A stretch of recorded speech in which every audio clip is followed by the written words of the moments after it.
So welcome, Demi. Thanks so much for being here. Just by way of introduction, so in case people don't know, your latest September 21st video, which you released just 3 days ago, has already racked up over 1 million views on YouTube and has raised over $900,000, which is going to benefit 3 incredible deserving organizations: the Sunrise Movement, Imagine Waterworks, and the West Fund. So it's just an honor to speak with you today. Thank you. Very nice to speak to you as well. So I want to start with just the basics. I know you've been doing this for a couple of years now, but I was really interested in hearing how this whole idea came about and how it's evolved to the production it's at today. Yeah. So it really started 6 years ago when my roommate at the time told me, like, oh, hey, it's a day from that song. Do you remember 21st September? And I was like, oh, funny. I should make a remix where it's just saying just that part of the song over and over. And I did. And then I made a video of myself dancing to it so I could post it online. And then people really liked that. And the very next year, I did one where it sort of escalated a little bit. And it was just the idea of, like, what if it changed enough that it took over the space in kind of a way. And then after I'd done 2, people were like, well, it's a tradition now. And so it was like, okay, well, this is a thing I'll do every year. And it just was like, in escalating the idea more and more, it felt like, okay, how do I don't know, it became a thing where I have to escalate it every year. And the ultimate conclusion of that was this year, where I was like, I've escalated it all that I care to. Well, you escalated it quite a lot. If people haven't checked it out yet, they absolutely should. And as I mentioned, it's raised over $900,000. So that's going to be split between 3 super deserving organizations. Again, Sunrise Movement, Imagine Waterworks, and the West Fund. And I was curious what your connection is to those organizations and what it means to you to see this outpouring of support for them. Yeah, I don't really have too much of a connection to any of them, aside from just them each representing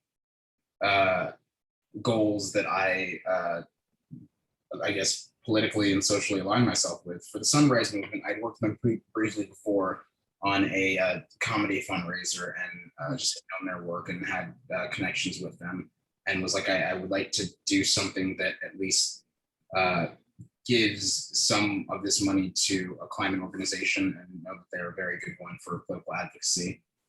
With the West Fund, when the Texas abortion ban happened, I was like, okay, my producers and I were both like, well, I wish that there was a way that we could do something with this fundraiser to address that. And my sister is a medical student who's focusing on gynecology and is in Texas. And so she was also very passionate about that as well. And it felt just like a very good thing for us to try and use our good for them. There's a lot of pregnant people who, you know, probably are feeling very scared and limited by their location. And a lot of people are just sort of like, well, leave Texas. And it's like, it's not really a feasible option.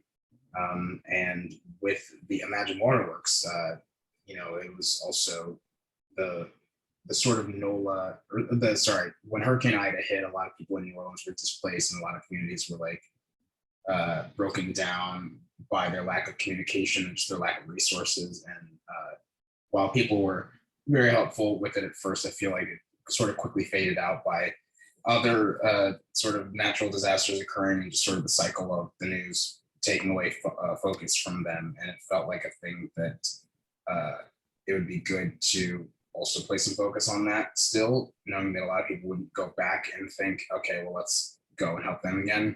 So we got in touch with Imagine Waterworks and talked to them a little bit about what we were doing and whether it'd be of help. And they were very supportive and went through the steps to help us get them set up and whatnot. And it just felt right. That's great. Thanks for that background. Yeah. So we were super excited to see this fundraiser.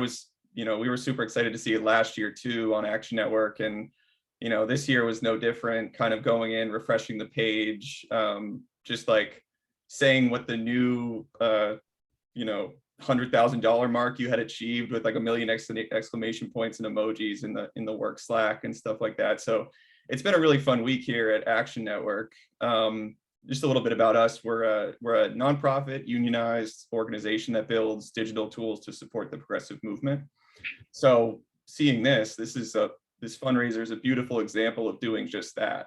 So I did want to ask you, kind of in that setup process, how you ended up choosing Action Network for this fundraiser. Yeah, totally. So about 4 years ago was the first time that this became a charity thing, when I was like, okay, it's a tradition. And with that, the very first year, it was through a t-shirt provider, where their whole thing was basically they would send the money to me and then I would be responsible for donating it. And I was like, I don't want to be the middleman for many reasons. Like, it felt like, oh, there's tax things that I will have to figure out. And also there's just like scrutiny of people being like, how do we know that this is really going to charity? And also, I don't want that pressure or that to even have to deal with that. And then when I eventually was like, I don't want to do t-shirts anymore, how do I get people to still donate? I basically thought of, or I found Action Network through a few other existing fundraisers that I'd seen, and talked to my friend Eric Abris, who is just a good comedy producer and very socially and politically like in the know with a lot of things. And we talked about Action Network being a platform for the donations, and felt like it was just a really good place for it, where it was like, okay, this is going to go straight to the orgs. We don't have to touch the money at all. Mm-hmm. People see the progress of it, and it feels just like everything's handled there, and we don't really need to, make anything too complicated. Right. So everyone here is going to be so thrilled to hear you say that, because it's just, again, it's like the highlight of our week and month and probably year, honestly. So it's really, really cool. You said this is your last September 21st video, and yeah. I have been watching since 2017, I think. Obviously, I've gone back and watched the 2016 one, but what stands out to me is you've produced these videos and sort of generated this spirit of giving and solidarity around urgent and often overlooked causes. So I wanted to ask you, going forward, how should we keep that September 21st spirit alive? And also, what are you going to do with the free time now that you're not producing this for a good portion of the year for the first time in 5 years? Funny enough, I know that I won't have free time because I was already pushing things back to do this. So now it's just, well, the free time is filled by all the other things I was pushing back. But in terms of keeping the spirit alive, I think it's just about letting the day be a day for, I don't know, just letting it be a day for good action and for you to sort of like push for people to support causes that are important to them, or and may not get necessarily attention on other days or just in general.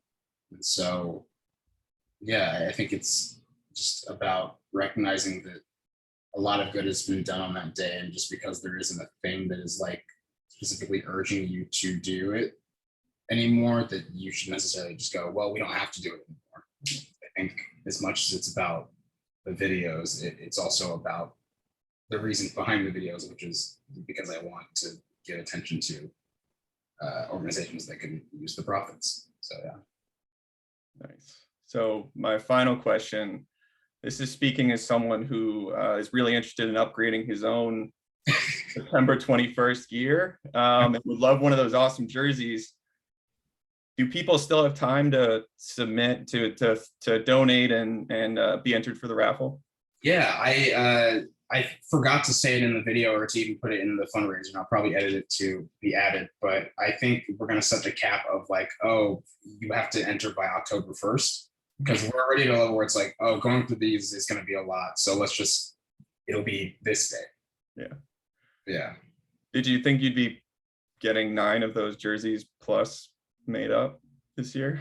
Yeah, the thing is, I already have 5 because I ordered 5 when I ordered that jersey, and I can just get more from the same supplier, so I'll just go back and order like 10. Nice.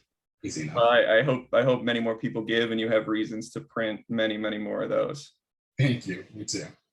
So Demi, thanks so much for speaking with me today. Thank you for the amazing work you're doing to fundraise. It's super inspiring stuff, and they're really important causes. So thanks. Thank you.